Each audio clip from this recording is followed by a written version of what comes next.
राधे राधे, हर हर महादेव, जय श्री सीताराम। जैसा कि आप सबको पता है, आषाढ़ मास चल रहा, शुक्ल पक्ष, और भगवान की बड़ी कृपा है, बदरा खूब बरस रहे हैं। पिछले कई 3 या 4 दिवस से झमाझम बरसात हो रही है और मौसम बड़ा सुहाना है। चारों तरफ हरियाली फैली हुई है और स्थावर जंगम इत्यादि सभी लोग प्रसन्न हैं। जैसा कि आप सबको पता है, इस प्रसन्नता के बीच बीच में कभी कभी शोक की लहर दौड़ जाती है। होता क्या है, जब बरसात होती है तो जो विष युक्त कीट हैं, कीड़े, वो सक्रिय हो जाते हैं, जैसे कि सर्प है, बिच्छू है इत्यादि। कारण ये होता है कि इनके बिलों में जल भर जाता है, तो ये लोग बाहर निकलते हैं, और जब बाहर निकलते हैं तो ठंडा मौसम पा जाते हैं। इसीलिए यत्र तत्र सर्वत्र ये गमन करते पाए जाते हैं, और कभी कभी असावधानी होने में ये दंश कर देते हैं। जब ये दंश कर देते हैं तो व्यक्ति विष के प्रभाव से, कभी कभी देखा गया है कि कुछ लापरवाही होने की वजह से लोग दम तोड़ देते हैं। तो इसलिए आज ये वीडियो जो शास्त्र युक्त पौराणिक मंत्र है सर्प भगाने का, उसी विषय पर हम चर्चा करेंगे। आप सभी जानते हैं सर्प का स्वभाव। श्रीमद् भागवत में 10वें स्कंध में जो काली प्रसंग आता है, भगवान कृष्ण और काली का जो प्रसंग है, उस पर भगवान काली के प्रणाली पर नृत्य किए और अंततः काली को पस्त कर दिए। नाग पत्नियों ने मोर्चा संभाला और भगवान से प्रार्थना करी, तो भगवान को दया आई, भगवान उसको मुक्त कर दिए। पर भगवान से उसने जो कहा वो यथार्थ सत्य है। भगवान से कहता है, वयम खलाह सहोत्पत्त्या तामसा दीर्घमन्नवः स्वभावो दुस्तजो नाथ। कहता प्रभु देखो, ऐसे तो हम खल हैं, इसमें कोई संदेह नहीं है, कोई शक नहीं है, और अपने ऊपर किए हुए व्यवहार को बहुत दीर्घ काल तक हम भूलते नहीं हैं। और रही बात स्वभावो दुस्तजो नाथ, इससे स्पष्ट होता है कि व्यक्ति का स्वभाव बदलना बड़ा कठिन कार्य होता है, दुष्कर कार्य है, दुस्तजो नाथ है स्वभाव। तो ये तो रही शास्त्र की बात। काली कहता है कि हमारे साथ जो जैसा करता है उसके किए हुए व्यवहार को हम बहुत दिनों तक याद रखते हैं, भूलते नहीं है, वो कहीं चला जाए। और अभी एक हाल की घटना है, हमारे जनपद फतेहपुर की है। एक बालक है विकास दुबे। अब चूंकि ग्राम हमें पता नहीं है, लेकिन है फतेहपुर निवासी। आप विश्वास नहीं करोगे, 1.5 महीने में एक ही सर्प ने उस बालक को 5 बार डसा है, 5 बार, और 5 बार भगवान कृपा से बच भी गए। सही समय पर इलाज मिल गया तो बच गया। यहाँ तक कि 4 बार जब डसा और उपचार से स्वस्थ हुआ, तो लोगों ने सोचा कि देखो यहाँ रखते हैं, हो सकता है सर्प आसपास कहीं होगा, तो इसको दूर कर देते हैं। तो मौसी के यहाँ सौरा भेज दिए। वहाँ भी बालक को मध्य रात्रि 12 बजे डस लिया।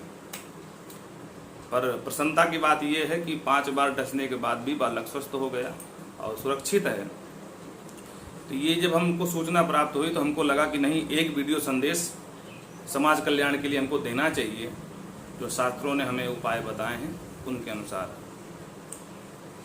तो काली की बात कि दीर्घमन्नवा, दीर्घ काल तक हम अपने ऊपर किए हुए व्यवहार को भूलते नहीं हैं। सर्प का स्वभाव क्या होता है पता है?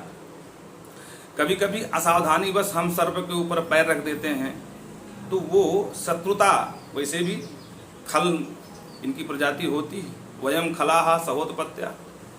तो इनको लगता है कि इसने हमारे साथ बुरा किया, तो शत्रुता पाल करके और ये मौका देख करके डस लेते हैं।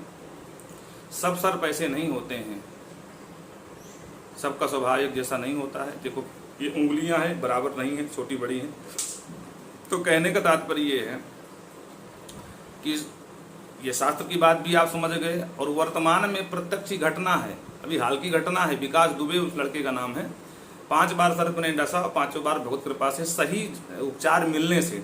देखो एक सलाह हम आपको और देंगे, भगवान न करे किसी को सर्पदंश हो, लेकिन कदाचित अगर हो जाता है तो झाड़ फूंक टोने टोटके चक्कर मत पड़ना, सीधे अस्पताल ले जाना जितनी जल्दी हो सके। क्योंकि देखो सर्प का विष 3 घंटे के अंतराल में पूरे शरीर में फैल जाता है और हृदय गति रुकने से व्यक्ति की मृत्यु हो जाती है।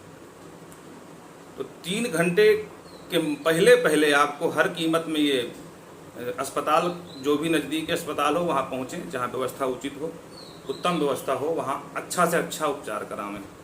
दूसरी बात, एक और समस्या आती है कि अगर सर्प किसी को काटे भी ना, अगर दिख जाए तो लोग मार डालते हैं। देखो ये प्रकृति का जीव है और प्रकृति के जितने भी जीव हैं प्रकृति के लिए सभी सदुपयोगी हैं। इस तरह सर्प को मारना या किसी भी जीव को मारना ये हमारा धर्म सनातन नहीं सिखाता है। सर्प तभी दंश करता है ज़्यादातर मात्रा में, 1-2 को छोड़ करके, जब उसको लगता है कि मुझे इससे खतरा है, तब वो दंश मारता है। तो बालक का स्वभाव क्या होता है? बाला नाम रोदनम बलम। बालक का स्वभाव है कि हमें जो कराना है रोने के बल पर करा लेना है, तो रोकर कराता है। जिसके पास शक्ति जिस चीज़ की है, बालक के पास शक्ति नहीं है पुरुषार्थ की, पराक्रम की, तो रो करके अपना काम निकाल लेता है। अब सर्प के पास विष है, उसको लगता है कि मुझे इससे खतरा है, तो वो सर्पदंश करके अपना काम निकाल लेता है। पर इसका ये मतलब बिल्कुल नहीं है कि हम भी उसी तरह हो जाएं और जहाँ पावें सर्प को मार डालें। सर्प को मारना महाअपराध है। सर्प को क्या, किसी भी जीव को हमको मारना नहीं चाहिए, क्योंकि हम सभी के कल्याण की कामना करते हैं और हम सनातन अवलंबी हैं, इसलिए सर्प को मारना ही विकल्प नहीं है। हम भी सुरक्षित रहें और सर्प भी सुरक्षित रहें, या प्रकृति के जितने जीव हैं सब सुरक्षित रहें, सबके ऊपर हमको दया करना चाहिए। दया सर्वभूतेषु संतुष्टया येन केन वा। भगवान भागवत में कहते हैं, परीक्षित से सुखदेव बाबा कहते हैं कि भगवान का स्वभाव है, ये 4th स्कंध में ये प्रसंग आता है, संभवतः है 31वें अध्याय में ऐसा कुछ है। तो कहते हैं दया सर्वभूतेषु संतुष्टया येन केन वा। सभी भूत प्राणियों पर दया करना चाहिए और जो कुछ मिला है, जितना मिला है, उसमें संतोष रखना चाहिए। सर्वेन्द्रियोपशांत्या च तुष्यत्यासु जनार्दनः। और अपनी इंद्रियों में संयम बरतना चाहिए, ये उत्तम भक्त के लक्षण हैं। और ऐसे साधक के लिए भगवान तुष्यत्यासु जनार्दनः, आसु तुष्यत जनार्दनः, भगवान उसके ऊपर बहुत ही शीघ्र प्रसन्न हो जाते हैं, तुष्ट हो जाते हैं। तो हमें सभी के ऊपर दया करना चाहिए, इसलिए सर्प को मारे नहीं और झाड़ फूंक टोने टोरके के चक्कर में पड़े नहीं। शीघ्र से शीघ्र जो भी नज़दीकी अस्पताल हो वहां जाकर के उपचार लेवें। और विशेष सावधानी ये बरतें कि कभी भी चलते समय, आजकल जो है ये जो मोबाइल का रोग लगा है, मोबाइल में वीडियो देख रहे हैं, फ़ोन में बात कर रहे हैं और चलते जा रहे हैं। देखो हरियाली घास है, बड़ी हो रही धीरे धीरे, तो कहीं से भी ये विषयुक्त कीड़े, सर्प है, बिच्छू है, बिच्छखोपड़ा आदि जो भी है, ये सब सक्रिय हो जाते हैं, सब बाहर निकलते हैं। इनके अनुकूल वातावरण जब मिलता है, बरसात होती है, तो सब बाहर हो जाते हैं और अज्ञानता बस, लापरवाही बस इनके ऊपर कभी पैर पड़ गया या कभी कुछ भी हो गया तो ये दंश कर देते हैं।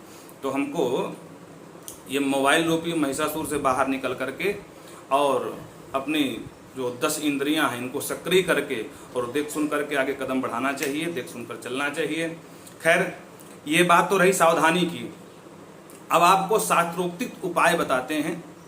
शास्त्रों में जो उपाय बताया है सर्प से बचने का, ऐसा कोई उपाय मिल जाए जिससे सर्प से भय न रहे या सर्प से हम सर्प को भगा दें या सर्प हमारे पास ना आवे, तो शास्त्रों में उपाय है, आपको हम बताएंगे।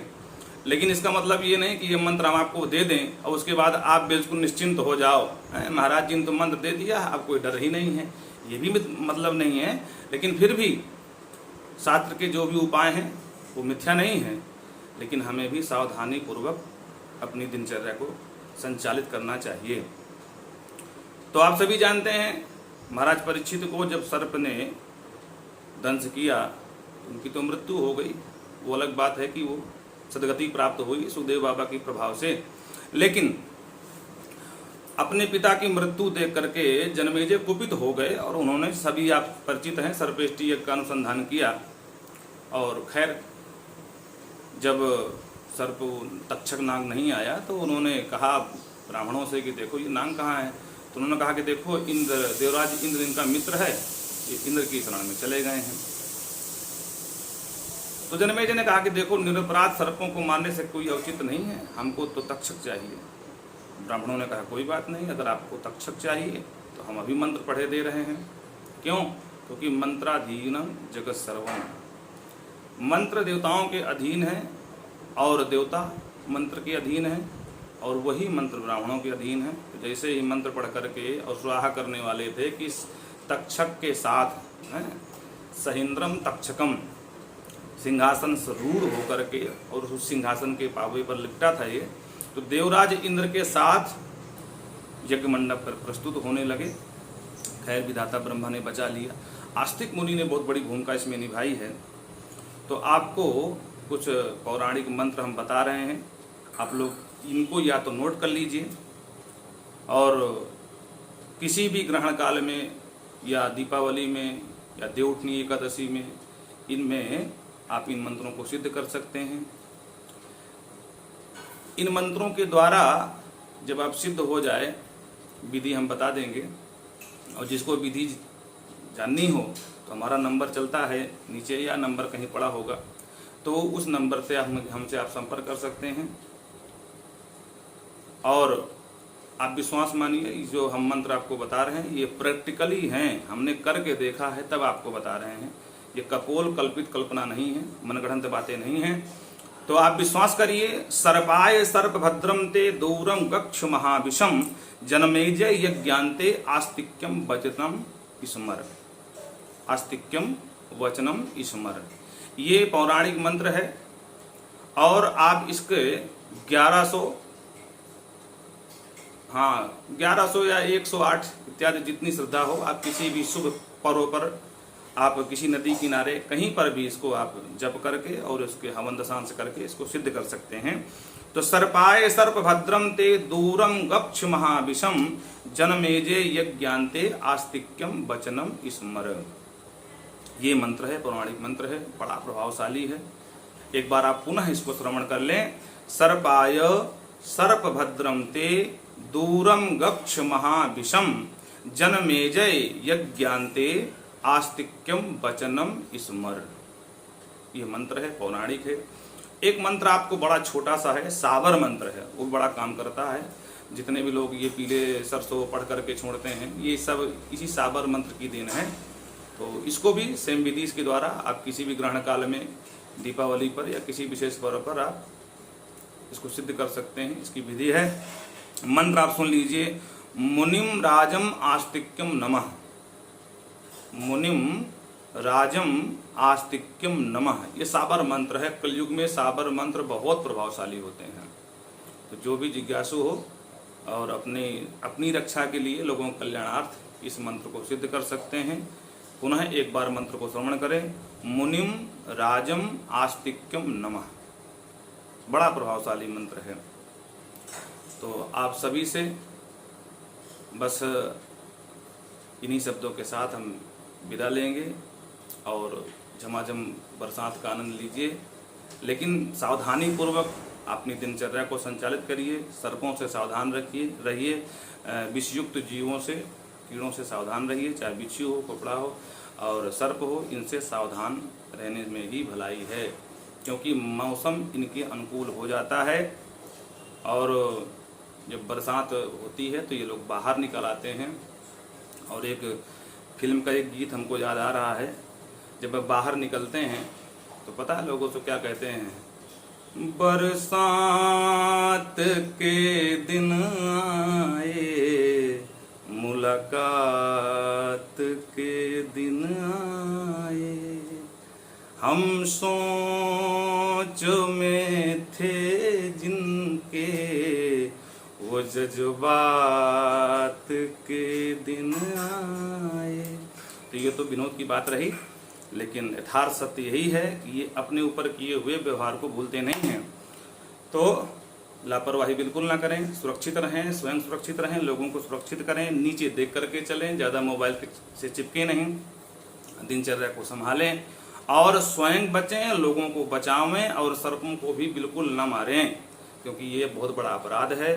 जब भी ऐसी कोई दुर्घटना हो जाए तो किसी टोने टोटके के चक्कर मत पड़ें, सीधे भागकर अस्पताल जाएं और वहाँ उत्तम से उत्तम व्यवस्था और उपचार को आप प्राप्त करें, तभी आपकी जीवन रक्षा हो सकती है। आप भी जिएं और सर्पों को भी जीने दें। सबका समान अधिकार है, वसुधैव कुटुंबकम, ये पूरी पृथ्वी हमारे ठाकुर जी की है और सभी को समान जीने का अधिकार दिया हुआ है। तो किसी के साथ अत्याचार न करें और स्वयं सुरक्षित रहें। आने वाले श्रावण मास की आपको पुनः बहुत बहुत बधाई, अनंत शुभकामनाएं। भगवान भूत भावन भोलेनाथ आपका खूब कल्याण करें, आपका मंगल हो, आपका खूब कल्याण हो। इन्हीं शब्दों के साथ आज का ये वीडियो संदेश आप तक पहुंचाने के लिए हम कुछ समय निकाल करके आपको ये पहुंचाए हैं। तो हर हर महादेव, वृंदावन बिहारी लाल की जय। राधे राधे।